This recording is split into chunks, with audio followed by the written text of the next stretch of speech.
ప్రభువునందు ప్రియ దేవుని బిడ్డలారా, నేటి వాక్య ధ్యానం కొరకు ప్రార్థించుకుందాం. తలలు వంచండి, ప్రార్థనలో ఏకీభవించండి. దేవుని మహాకృప, ఈ మాసం చివరికి వచ్చాం. హబక్కూకు గ్రంథ ధ్యానం మీకు దీవెనగా ఉండాలని నేను ప్రార్థిస్తున్నాను. భారత మిషన్ పొలములు పరిచర్య ఉత్తర భారతదేశం శిఖరాగ్ర భాగాన ఉన్న 7 రాష్ట్రాల్లో మిషనరీల కొరకు ప్రార్థించమనవి.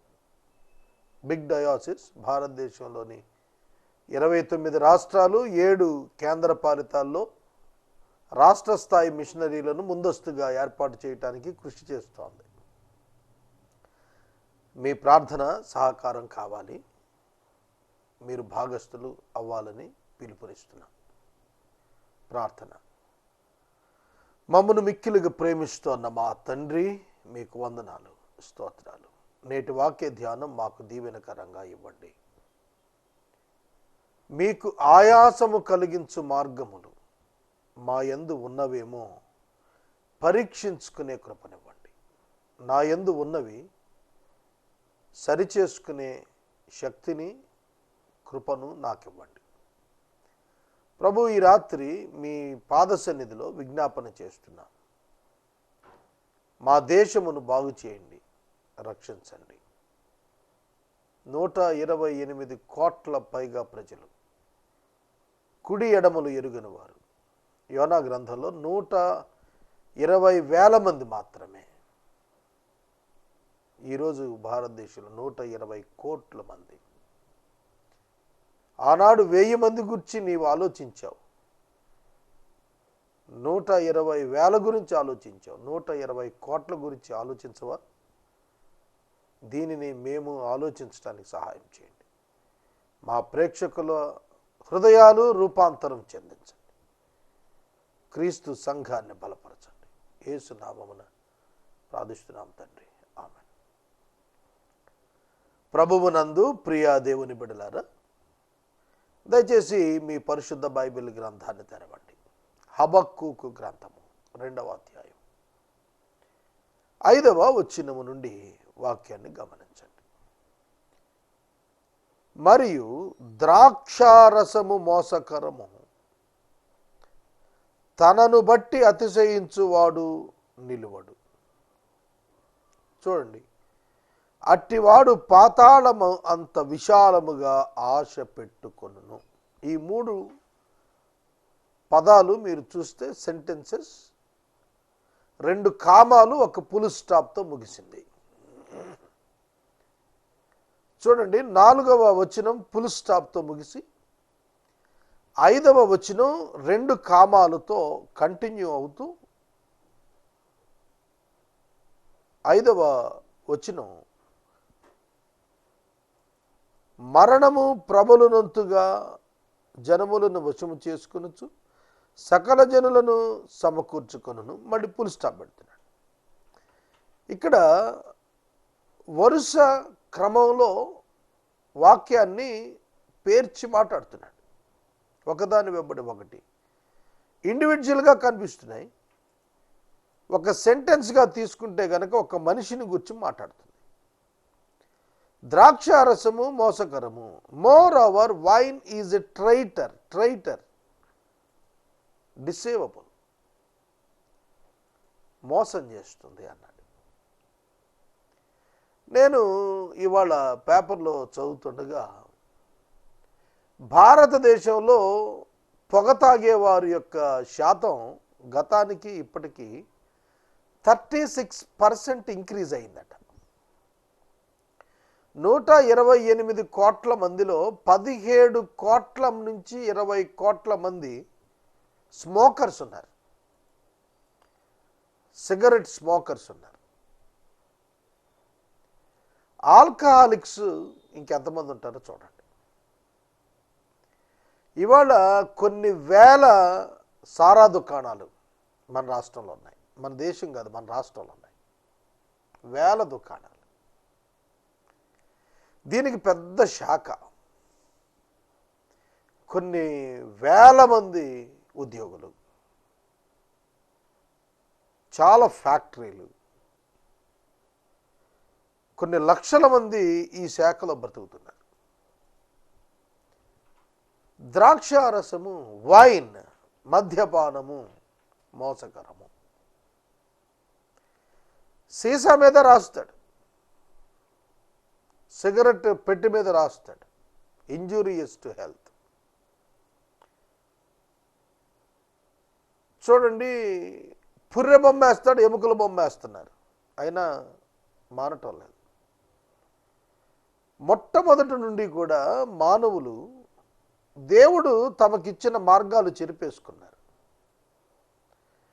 ఏది తమకు హానికరమో, ఏది తమకు కూడనిదియో దానినే చేపట్టి ఘనంగా జరిగించటం మానవుల సహజ లక్షణం. దేవునికి విరోధం. ద్రాక్షారసం ఎవరిని మోసం చేస్తుందంటే తీసుకున్నోడే మోసం చేస్తుంది. ఆహారము కాని దాని కొరకు మీరు ఏల రోకలు వెచ్చించుచున్నారు. ఇది భక్తుడు అడుగుతున్న ప్రశ్న. ఇవాళ చాలా నేరాలు ద్రాక్షారసం యొక్క, వైన్ యొక్క లేదా ఆల్కహాల్ యొక్క ప్రభావంలో జరుగుతున్నాయి. దానిలో విద్యాధికుడని లేదు, గొప్ప స్థితిలో ఉన్నవాడని లేదు, పేరు ప్రఖ్యాతులు ఉన్నవాడు అనే వ్యత్యాసం లేదు. అందరినీ అది మోసం చేస్తోంది.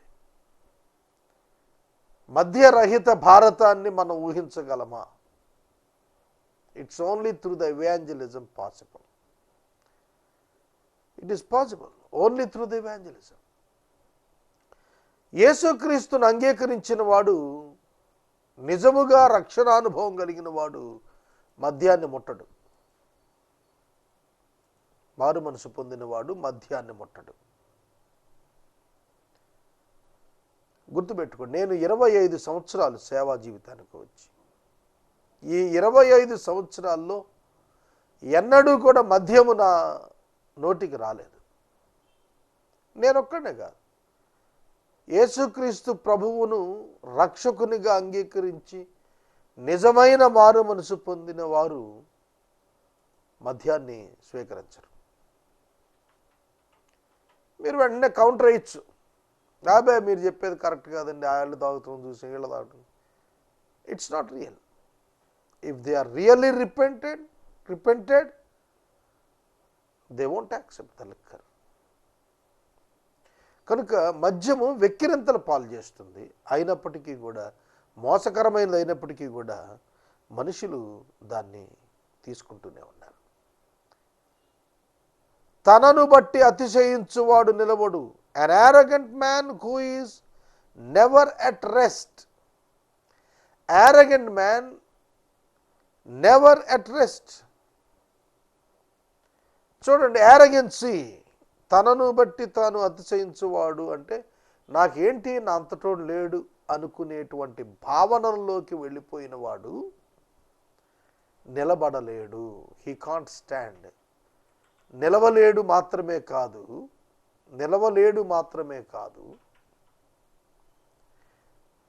అతనికి విశ్రాంతి కూడా ఉండదు. ఇది ఈ సత్యం మనం గుర్తెరగాలి. ఒక వ్యక్తి యేసుక్రీస్తు ప్రభువునందు అతిశయించుట నేర్చుకోవాలి. నిజంగా రక్షించబడిన వ్యక్తి యొక్క అతిశయం యేసుక్రీస్తు. ఇది నా వలన కలిగినది కాదు అనేది గ్రహిస్తాడు విశ్వాసి తన యొక్క అభివృద్ధిలో, తన విజయపు బాటలో. విశ్వాసి ఎన్నడూ తనను బట్టి తాను అతిశయించడు. రెక్లెస్గా, యారగెంట్గా విశ్వాసి ఉండడు. కానీ వాక్యంలో మనం చూస్తున్నప్పుడు ఆనాటి యూదా జనాంగం మరియు ఆనాటి బబులోనీయులు వారి జీవితంలో ఈ రెక్లెస్నెస్ని వాళ్ళు అనుసరించారు. వారు నిలబడరు అని చెప్పాడు. అలాంటి వాడు పాతాళమంత విశాలంగా ఆశ పెట్టుకుంటాడు. చాలా సందర్భాల్లో విశ్వాసులు జీవపు డంబానికి గురవుతూ ఉంటారు. పాతాళమంత ఆశ, దేనికండి? ఒక మాట గుర్తుపెట్టుకోండి, ఆశకు దర్శనానికి ఉన్న వ్యత్యాసం తెలియాలి. ఒక వ్యక్తి దేవుని కొరకు దేనిని స్థాపించబూనాడో అది దర్శనం, తన కొరకు దేనిని స్థాపించుకోవాలనుకున్నాడో అది ఆశ. తన కొరకు దేనినైనా స్థాపించుకొనుటకు ఒక మనిషి సిద్ధపడితే అతనికి పాతాళమంతటి విశాలమైన ఆశ ఉన్నట్టుగా లెక్క. ప్రభువు కొరకు ఉన్నతమైన దర్శనం కలుగుంటే అది దీవెనకరమే. తరువాత మరణమంతగా ప్రబలినను తృప్తి నొందక సకల జనులను వశపరుచుకొనుచు సమకూర్చుకొనుచు ఉండును. జనులను తన కొరకు సమకూర్చుకొనుట, ఇది చాలా ఆలోచించాల్సింది. మనుషులను ఎవరి కొరకు పోగు చేస్తున్నావు నువ్వు? ఇవాళ క్రైస్తవ్యంలో పోగు చేసే ధోరణులు ఎక్కువయ్యాయి. For whom you are collecting people? దేని కొరకు నువ్వు ప్రజలను సమకూరుస్తున్నావు? సకల జనులను సమకూర్చుకోవాలి. ఎందుకు మనుషులు ప్రజలను సంపాదించుకోవాలనుకునేది దేని నిమిత్తం? తన స్వచిత్తం నెరవేర్పు నిమిత్తం జనులను సంపాదించుకోవాలనుకునే ఆశ నిలబడదు. ఇక 6వ వచనం నుండి మనకు ఈ అధ్యాయం చివరి వరకు శ్రమ అనేటువంటి పదం 7 పర్యాయాలు వ్రాసింది. ఇంగ్లీష్ బైబిల్లో 5 woes, VOWS, అయ్యో శ్రమ. అయితే తెలుగులో 2 అదనపు పదాలు దొరలాడాయి. 6వ వచనములో మనకు 2 పర్యాయాలు శ్రమను గురించి వ్రాశాడు. అటువలనే ఇదే అధ్యాయంలో మనకు ప్రత్యేకంగా శ్రమ అనేటువంటి పదము 6వ వచనము, 9వ వచనము, 12వ వచనము, 12లో 2 సార్లు, 15వ వచనం మరియు 19వ వచనం, ఈ 5 పర్యాయాల్లో కొన్ని విషయాలు చెబుతూ వచ్చాడు ప్రవక్త హబక్కూకు. ఆ విషయాలు మనం చూస్తే ఇవాళ ప్రజెంట్ సిచ్యుయేషన్, ప్రజల ప్రస్తుత పరిస్థితి ఇదే. వాళ్ళకి ఏం జరగబోతుంది, ఆనాడు ఏం జరిగింది, ఇప్పుడు ఏం జరుగుతుంది, ఇది మనం చూడగలుగుతాం. తనది కాని దానిని ఆక్రమించి అభివృద్ధి నొందిన దానికి శ్రమ, తాకట్టు సొమ్మును విస్తారముగా పట్టుకునే వానికి శ్రమ. ఇతడు ఎలాంటి వాడట? తనది కాని దానిని ఆక్రమిస్తాడు. ఇవాళ చూడండి, సమాజంలో చాలామంది దురాక్రమణదారులు బయలుదేరుతున్నారు. ఏ స్థాయికి ఆ స్థాయిలోనే ఆక్రమణదారులు. ఇక మనం ఈ ప్రాంతం ఆ ప్రాంతం చెప్పక్కర్లేదు, ఈ మనుషులు ఆ మనుషులను చెప్పక్కర్లేదు. తనది కాని దానిని ఆశించువాడు విశ్వాసి కాడు. ఆజ్ఞల్లో చివరి ఆజ్ఞ, నీ పొరుగు వానిది ఏది నీవు ఆశించవద్దు. కనుక దేవుడు మనకు ఆజ్ఞ ఇస్తున్నాడు, దేవుడిచ్చినది నీకు చాలును. నీవు వేరొకరిది తీసుకొనవద్దు, వేరొకరిది ఆశించవద్దు, అక్రమంగా దేనిని స్వాధీనం చేసుకోవద్దు. రిటర్న్ ద థింగ్స్, నీది కానిది నీవు నీతో ఉంచుకోవద్దు, వెనక్కి ఇచ్చేసేయి. జక్కయ్య మారు మనసు గురించి చెప్పినప్పుడు ఇలాంటి బోధలు మనం వింటున్నాం. తనది కాని దానిని ఆక్రమించి అభివృద్ధి నొందాడు. ఏం మూట కట్టుకున్నాడు? శ్రమ మూట కట్టుకుంటున్నాడు. చాలామంది అంటారు, ఏమండి ఆయన అంత సంపాదించాడు, ఇంత సంపాదించాడండి, బాగానే ఉన్నాడు కదండి. కానీ వాక్యం చెబుతుంది అలాంటి వాడికి శ్రమ. పాతాళ వశమైనప్పుడు ధనవంతుడు ఎక్కడ సౌఖ్యంగా ఉన్నాడు? మనం ఈ లోకములోనికి ఏదియును తేలేదు, ఏమియూ తీసుకుని పోమని మనం ఎరిగిన వారం అన్నాడు పౌలు గారు. కానీ వేరొకరిది ఆక్రమించాలనేటువంటి స్వభావం ఎందుకు వచ్చిందంటే అభివృద్ధి చెందాలనే ఆకాంక్ష నుంచి పుట్టుకొచ్చింది. లోకమంతా సంపాదించాలి అనే భావన ఎప్పుడైతే ఒక వ్యక్తిలో రేకెత్తుతుందో అక్కడ ప్రారంభమవుతుంది ఆక్యుపైయింగ్ ద అదర్స్ అసెట్స్. ఇవాళ చాలామంది అట్లాంటి వాళ్ళు ఉన్నారు, ఆక్యుపై చేసేస్తారు, కబ్జాదారులు అన్నమాట.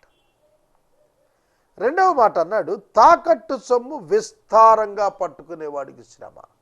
వడ్డీ వ్యాపారం, తాకట్టు పెట్టుకుంటాడు, వ్యాపారం చేస్తాడు. కొన్ని ఫైనాన్సెస్ ఉన్నాయి, కంపెనీస్. ఈ ఫైనాన్స్ కంపెనీస్లో బంగారం పెడితే ఆ బంగారం వదులుకోవటమే, నియర్ బైగా లోన్ ఇచ్చేస్తాడు. ఉదాహరణకు ఒక గ్రాము 2,500 ఉందనుకోండి, 2,000 రూపాయలు ఇచ్చేస్తాడు లోను. ఆ పై వడ్డీ చాలా అధిక వడ్డీ నియమిస్తాడు. షార్ట్ పీరియడ్లో ఆ బంగారం ఆ ఫైనాన్స్ కంపెనీ వశం అయిపోతుంది. అర్థమవుతుందా? 30,000 రేటుకే బంగారాన్ని స్వాధీనం చేసుకునేటట్టుగా ప్లాన్ చేస్తారు ఫైనాన్స్ కంపెనీ. అలాగే అది కంపెనీకి ఏర్పడ్డారు. కంపెనీకి ఏర్పడిన వ్యక్తులు ఇండివిజువల్స్ చాలామంది తాకట్టుకు సొమ్ము పెట్టుకుంటుంటారు. దాన్ని విస్తారంగా చేసేస్తున్నాడు, అంటే అన్లిమిటెడ్గా. ఇవాళ కాల్ మనీ కేసు ఏమిటి? ఇదే కదా. చాలామంది 10 రూపాయలకు వడ్డీకి ఇస్తున్నారు. దానికి గాను పంచదార కార్డులు ఒకప్పుడు తాకట్టు పెట్టుకునేవాళ్ళు. కొందరు రైతుల దగ్గర పట్టాదారు పాస్బుక్స్ తాకట్టు పెట్టుకుంటున్నారు. ఇంకా విచారం, కొత్త వార్త విన్నాను నేను. ఏటీఎం కార్డ్స్ కూడా తాకట్టు పెట్టుకుని ఎంప్లాయీస్లో, రిటైర్డ్ ఎంప్లాయీస్కి వడ్డీలకి ఇస్తున్నారు. అక్కడ అంతే ఉంది ఇక దీనికి. అంటే ఈజీ ఎర్నింగ్, కూర్చోటం, కొంత డబ్బు 1,00,000 పడేస్తే 10 రూపాయల వడ్డీ కాడికి 10,000 నెలకు ఆదాయం. 1 సంవత్సరంలో లక్ష అయిపోతుంది, 2 అయిపోతా. ఇది ఎక్కడ ముగుస్తుంది? ఒక మనిషి ఎంత సంపాదిస్తే తృప్తి చెందుతాడు? అది తృప్తి అనేది ఉండదు. మానవుడు అక్రమంలో పడి సంపాదించడం మొదలు పెడితే వాడికి వచ్చేది ఏమిటి ఫైనల్గా అంటే శ్రమతో జీవితం ముగియటమే తప్ప మరొకటి ఏమీ కాదు. Purpose of the life miss అవుతున్నాం. దేవుడు మనల్ని ఇతరులను ఆక్యుపై చేయటానికి, తాకట్టు సొమ్ములు పట్టుకోవటానికి పిలవలేదు, పుట్టించలేదు. నీతిగా బతకటానికి, సోదర ప్రేమ కలిగి బతకటానికి, మనకున్న దానితో మన సోదరులను ఆదుకోవటానికి. That is the purpose of the life. అది మిస్ అవుతున్నారు. పాపము కారణంగా మానవుడు స్వార్థభరితుడై అంతా తనకే కావాలని బయలుదేరుతున్నాడు. అక్కడే ఆ భావనలో నుంచే ఇటువంటి జీవితాలు బయటకు వస్తున్నాయి. ఇది దుర్వ్యాపారం. తాకట్టు చేత ఇతరుల సొమ్ములను విస్తారంగా పట్టుకోవాలనేది దుర్వ్యాపారం. ఇది సరైనటువంటిది కాదు, ఇది మంచిది కాదు. ఈనాడు ఎంతమంది అట్లాంటి వారు ఉన్నారు ఒకసారి ఆలోచన చేయండి. కనుక ఇది మనీ మైండెడ్నెస్, ధనాపేక్షను సూచిస్తోంది ఈ యొక్క మాట. అటువంటి వారికి శ్రమ. ఇతరులను ఆక్రమించుకుంటూ, తాకట్టులను ఆక్రమించుకుంటూ విస్తారంగా తమ కొరకు ధనాన్ని కూర్చుకుని వాడికి శ్రమ అన్నాడు. ఎందుకో తెలుసా? హబక్కూకు ఈ మాట చెబుతోంది. ఒక పక్కన బబులోనీయులు యూదుల మీదకు రాబోతున్నారు. యూదయాలో ఉన్నటువంటి యూదులు ఇలా డబ్బు సంపాదించుకుంటే అలా బబులోనీయులు వచ్చి కొల్లబెట్టుకుని పోతారు. చాలామంది తమ సొమ్ము దొంగలు పట్టుకుపోయి ఏడుస్తూ ఉంటారు, దోపిడీదారులు పట్టుకుపోయి ఏడుస్తుంటారు. ఎంతో కాలంగా వడ్డీల మీద వడ్డీలు బట్టి సమకూర్చుకుని దాచుకున్న డబ్బు బంగారం రూపంలో, లిక్విడ్ క్యాష్లో ఉన్నాయి, దొంగలు ఎత్తుకొని పోతున్నారు. శ్రమ కదూ. కనుక దేవుడు మనకిచ్చినటువంటి జీవితాన్ని దేవుని చిత్తానుకూలంగా గడపటం నేర్చుకున్నప్పుడు దోపిడీకి మనం కూడా గురవుతాము. ఏది విత్తుతున్నాం అది మనం కోస్తాం. వాడు ఎన్నాళ్ళు నిలుచునని చెప్పుకుంటూ వీరందరూ అతన్ని బట్టి ఉపమాన రీతిగా అపహాస్యపు సామెత ఎత్తుదురు కదా. ఓకే, సంపాదించి ఎంతకాలం ఉంటుందయ్యా ఈ వైభవం జీవితం. కనుక ఎవరైనా 60 సంవత్సరాలు, 70 సంవత్సరాలు, 80 సంవత్సరాలు, అంతకంటే లేదు కదా. మరీ బలం ఉంటే ఇంకో 4 సంవత్సరాలు. మనం అంతా మంటికి పోయేవాళ్ళమే కదా. మరి దేని కొరకైనా భ్రాంతి ఇది. చాలామంది తమ భవిష్యత్తు ఎరగని వారుగా, సిద్ధపాటు లేని వారుగా ఇలా జీవిస్తున్నారు. అటువంటి వారికి శ్రమ. వడ్డీకిచ్చేవారు హఠాత్తుగా నీ మీద పడతారు. నిన్ను హింసబెట్టువారు జాగ్రత్తగా వస్తారు. నీవు వారికి దోపుడు సొమ్ము అయిపోతావు. నీవు వారికి దోపుడు సొమ్ము అవుతారు. ఇద్దరిని గురించి మనం ఆలోచించాలి. ఒకటి యోధావారిని దోచుకుంటున్నప్పుడు యోధావారు తెలుసుకోవాల్సింది ఏమిటంటే, దోచుకున్నవారు బబులోనీయులు వచ్చి మనల్ని దోచుకెళ్తారు అని. యోధావారిని దోచుకున్నటువంటి బబులోనీయులు తెలుసుకోవాల్సింది ఏమిటంటే, మాదీయులు వచ్చి మమ్మల్ని దోచుకెళ్తారు అని. అర్థమవుతుందా? ఒకరొచ్చి మరొకరిని ఆక్యుపై చేయటం, ఒకరొచ్చి ఇంకొకరిని ఆక్యుపై చేస్తారు. కనుక ఎవరి కార్యాన్ని బట్టి వారికి దేవుడు తీర్పులను నియమించే ఉంచాడు. అది కునుకదు, నిద్రపోదు. ఇది వాస్తవం. బహుజనుల ఆస్తిని నీవు కొల్లపెట్టావు కాబట్టి శేషించిన జనముల దేశములకును పట్టణములకును వాటిలోని నివాసులకును నీవు చేసిన నరహత్యను బట్టి, బలాత్కారమును బట్టి నిన్ను కూడా కొల్లపెడతారు. నువ్వు ఏ విధంగా కొల్లపెట్టావో, నువ్వే విధంగా నరహత్యలు చేశావో, నువ్వే విధంగా బలాత్కారాలు చేశావో, నువ్వే విధంగా దోచుకున్నావో అలా నిన్ను కూడా దోచుకుంటారు. మోసపోకుడి, దేవుడు వెక్కిరించబడడు. మోసపోకుడి, దేవుడు వెక్కిరించబడడు. వాస్తవం. నరుడు దేనిని విత్తునో దానినే కోయును. పాపమును విత్తి ప్రతిఫలముగా దీవెన ఎట్లా కోస్తాడు? పాపాన్ని విత్తినవాడు పాపాన్నే కోస్తాడు, చేదును కోస్తాడు. మొట్టమొదటి శ్రమ గురించి చెబుతున్నాడు. ధనాపేక్ష చేత మరులు కల్పబడిన ఓ మానవుడా, నీ సహోదరుణ్ణి, నీ తోటి మానవుణ్ణి దోచుకుంటున్నవాడా, నీవు దోచుకోబడతావు. అన్ని చోట్ల ఇదే జరుగుద్దండి. ఇదే జడ్జిమెంట్. ఏంటంటే, మనం దోచుకుంటే మనల్ని ఇంకోటి దోచుకుంటాడు. చాలామంది యవనస్తుల తరం ఈ రోజున ఎక్స్ప్లాయిటేషన్కి ఎక్కువ స్కోప్ ఇస్తున్నారు, అవకాశం ఇస్తున్నారు.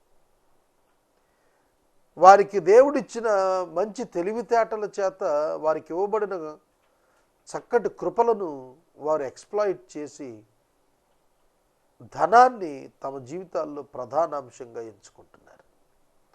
మా తరంలో అంతటి నీచ ప్రభావం లేదు. ఇప్పుడు వచ్చిన జనరేషన్లో ఉన్నటువంటి ఆలోచన సరళి మా కాలంలో లేదు. ఇప్పుడు వచ్చిన వాడు ఏమిటంటే, అంతా ఏదేను వనంలా చేసుకోవాలని చూస్తున్నాడు.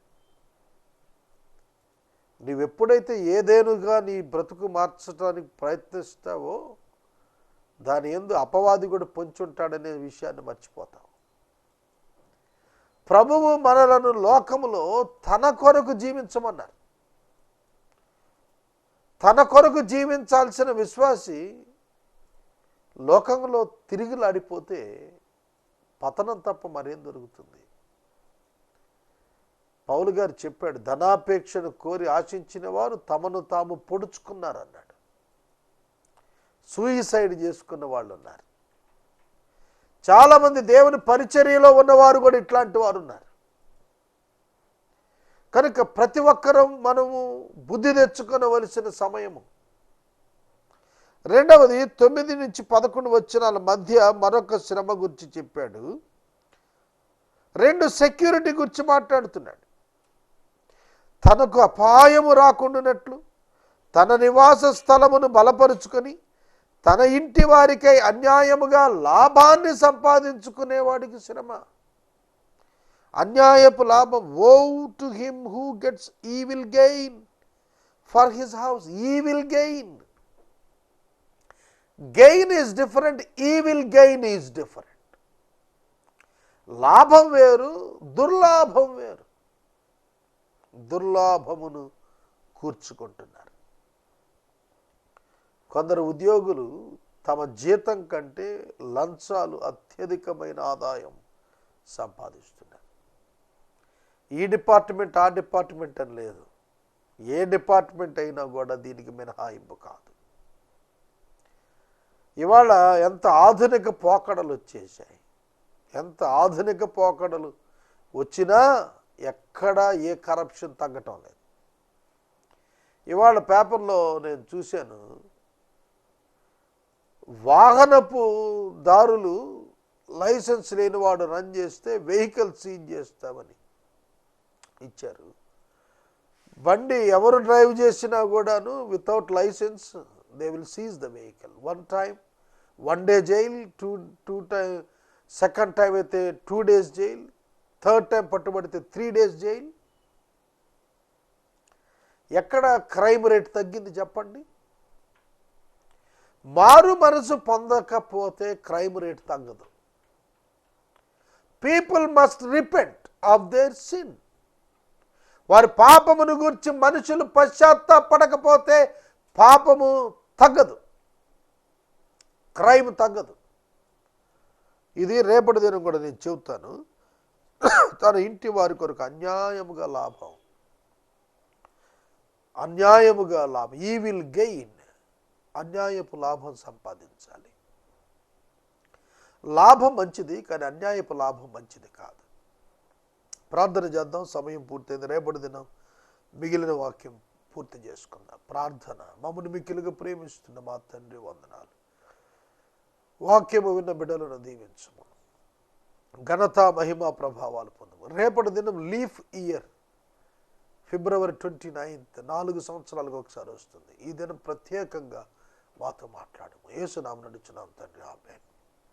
తండ్రి అయిన దేవుని ప్రేమ, కుమారుడి యేసయ్య కృప, పరిశుద్ధాత్మ నీ అన్యోన్య సహవాసం సదాకాలం మనకు తోడైండును గాక. ఆమేన్.